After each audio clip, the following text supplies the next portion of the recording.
মালদায় শীত জাঁকিয়ে পড়েছে। এই শীতের হাত থেকে পরিত্রাণ পাওয়ার লক্ষ্যে বিগত বছরগুলোর ন্যায় এবারেও দুস্থ দরিদ্র পথবাসী ভবঘুরে প্রান্তিক কিছু মানুষ ও আর্থিকভাবে পশ্চাৎপদ কিছু ছাত্রছাত্রীকে শীতবস্ত্র বা কম্বল প্রদানের আয়োজন করল মালদা শিল্পী সংসদ।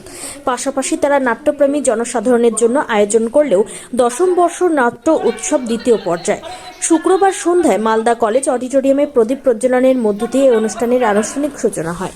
উপস্থিত ছিলেন বিশিষ্ট সমাজসেবী, নাট্যপ্রেমী ও মালদা শিল্পী সংসদের অন্যতম উপদেষ্টা দুলাল সরকার, আশিস কুণ্ডু, অম্লান ভাদুরী, বিশিষ্ট শিক্ষাবিদ পদ্মশ্রী ডক্টর রাধারমন ঘোষ, বিশিষ্ট নাট্যকার পরিমল ভাদুরী সহ মালদা শিল্পী সংসদের সহ সভাপতি সম্পাদক মলয় সাহা সহ আরো অনেকে।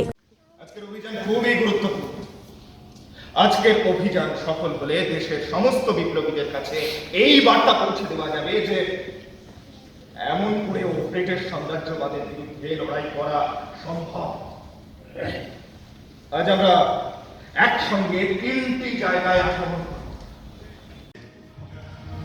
আমরা অবশেষে পেরেছি। হ্যাঁ, এসো এসো, অস্ট্রেলিয়ার উপর থেকে ইউনিয়ন জ্যাক ছুড়ে আমাদের দেশের ত্রিবর্ণ রচিত পতাকা আমরা মালদা শিল্পী সংসদের পক্ষ থেকে প্রতিবারই দরিদ্র পথবাসী মানুষ, ভবঘুরে দরিদ্র স্কুল ছাত্র এবং এরকম মানুষদেরকে শীতের হাত থেকে একটু ত্রাণ পাওয়ার জন্য আমরা এটাকে উদ্দেশ্য করে নাট্য উৎসব করি। এবারে আমাদের দশম বর্ষ, এবারে দ্বিতীয় পর্ব। আমাদের আগস্টে একটি পর্ব হয়ে গেছে, এবারে দ্বিতীয় পর্ব।